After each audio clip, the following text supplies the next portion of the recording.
Olá, estamos aqui de novo para a gente retomar o papo que nós começamos semana passada, sobre o capitalismo. Na semana passada eu falei sobre a impossibilidade do capitalismo de existir no capitalismo o pleno emprego, porque o capitalismo sempre vai precisar do desemprego para regular o preço do trabalho.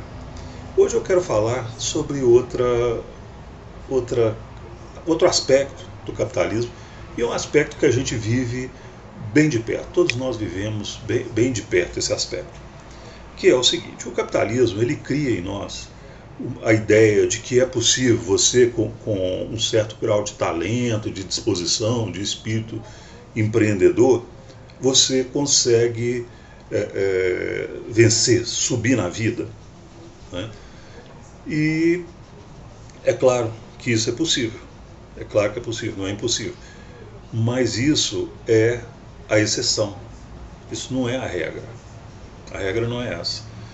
A regra é que todos nós nos mantenhamos onde nós estamos, no que diz respeito vamos dizer assim, a mobilidade social, principalmente a mobilidade vertical. Você sair de baixo e ir para cima.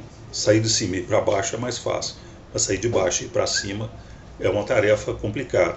Quem consegue vencer isso normalmente é exceção. A regra não é essa. Essa ideia ela é colocada para nós como se fosse aquela cenoura que é colocada na frente da carroça para que o burro, tentando alcançar a cenoura, ele então arraste a carroça. Mas eu vou dar um exemplo, aproveitando esse período de Copa do Mundo, vou dar um exemplo até do futebol. Nós vimos agora, durante esse período da Copa, nós vimos diversas postagens em redes sociais com o salário dos jogadores, salários estratosféricos, gigantescos os salários. Mas quando você vai pesquisar como que é esse quadro no Brasil, você se assusta com alguns dados. O primeiro é o seguinte: no Brasil existem aproximadamente 30 mil atletas profissionais, jogadores profissionais de futebol, registrados na CBF. Desses 30 mil, 82%, aproximadamente 25 mil atletas, ganham até R$1.000 por mês. É o salário médio deles. Se eu pegar mais um pouco, que daria mais uns 4, 5 mil, uns 4 mil aproximadamente, que seria o equivalente a 14%, o salário dele é de 1.000 a 5.000. Então eu posso dizer, sem medo de errar, que o salário médio de 96% dos jogadores profissionais do futebol no Brasil é menor do que R$2.000. É bem menos que R$2.000. Só uma parcela muito pequena, é que vai ganhar salários acima de R$50.000. Essa parcela é muito pequena. E quem vai ganhar salários acima de 500 mil, a parcela ainda é menor ainda. Apenas um atleta, nesse registro todo um atleta. É claro que quando a gente está falando desses medalhões, esses atletas de grandes clubes que estão mais expostos à mídia, aqui nós estamos falando de salário. Lá nós também tem direito de arena, direito de imagem, publicidade, que tudo isso engorda o salário deles. Mas onde que a gente chega com isso? Olha, a regra é ganhar pouco. É uma carreira curta, a regra é ganhar pouco. A exceção é ganhar muito. Só um número muito pequeno de atletas profissionais. Isso não é só no futebol, não, isso em todas as áreas, em todos os esportes. E não é só aqui no Brasil, não, isso é em todo lugar do mundo. Só uma parcela muito pequena dos atletas vão chegar a fazer parte desse grupo tão seleto, vamos dizer assim. Então, nos grandes mercados acontece a mesma coisa. Na área de serviço, na área das indústrias, no setor agrícola, acontece a mesma coisa. A grande maioria dos setores é composta de empresas pequenas, mas a parcela significativa do mercado é dominada pelas grandes empresas. Vou dar um exemplo aqui para vocês entenderem.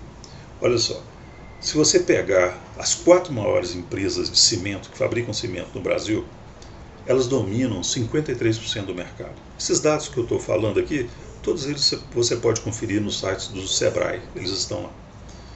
Dominam 53% do mercado. 4 empresas vão dominar 50%, mais de 50% do mercado.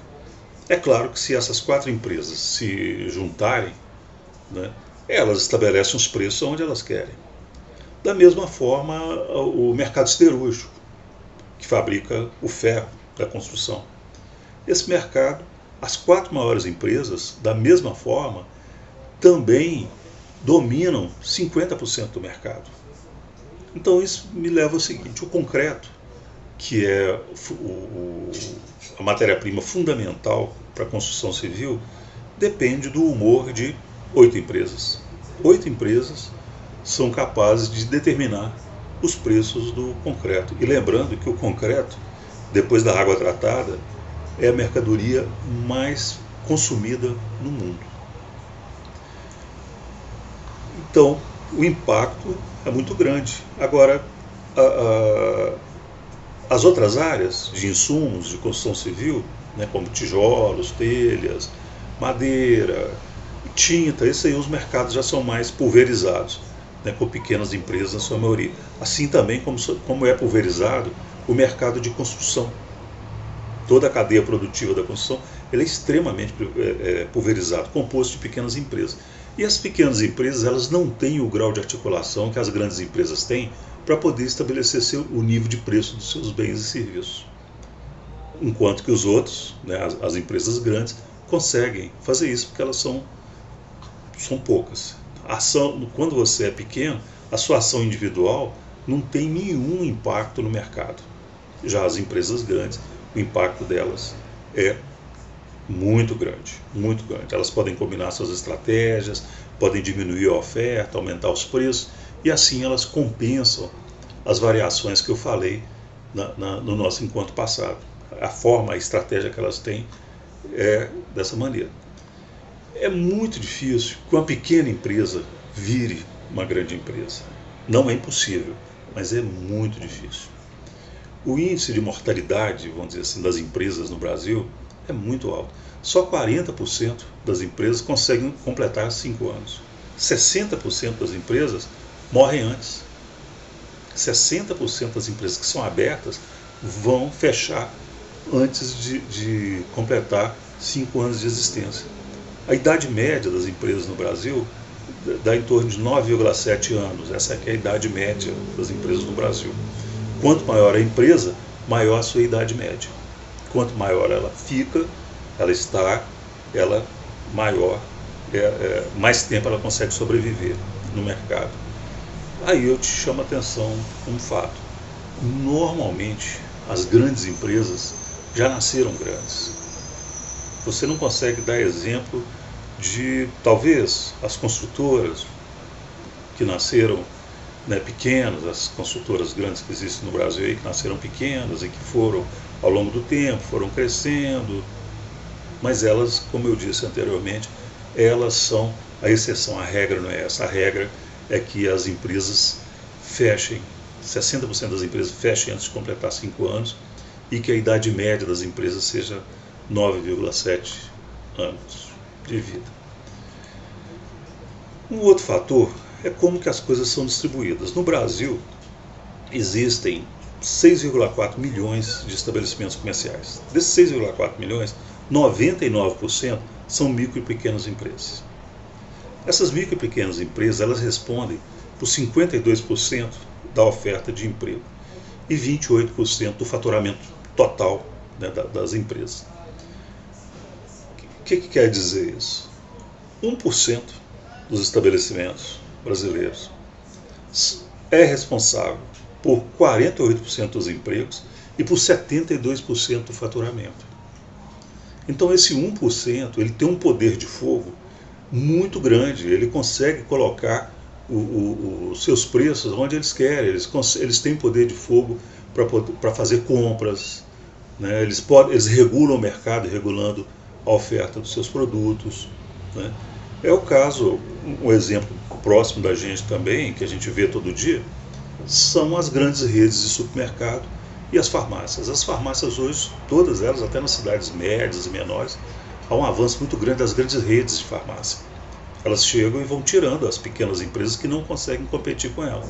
E por que a farmácia de bairro, o supermercado de bairro não consegue competir? Porque ele não consegue comprar os produtos com as mesmas facilidades e preços que as grandes redes conseguem. Porque as grandes redes, elas conseguem comprar uma produção inteira.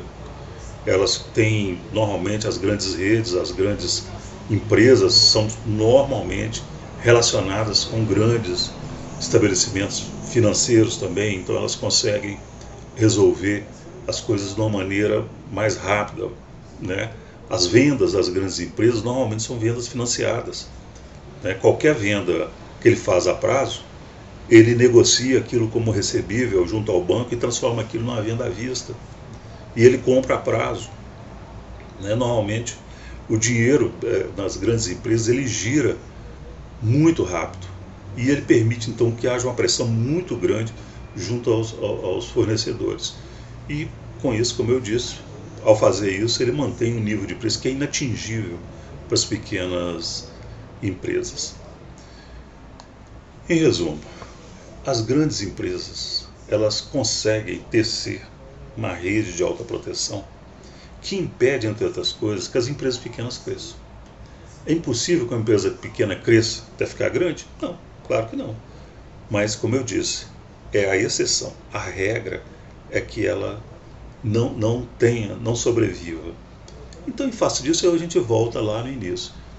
Basta esforço, basta disposição para o risco, basta espírito empreendedor?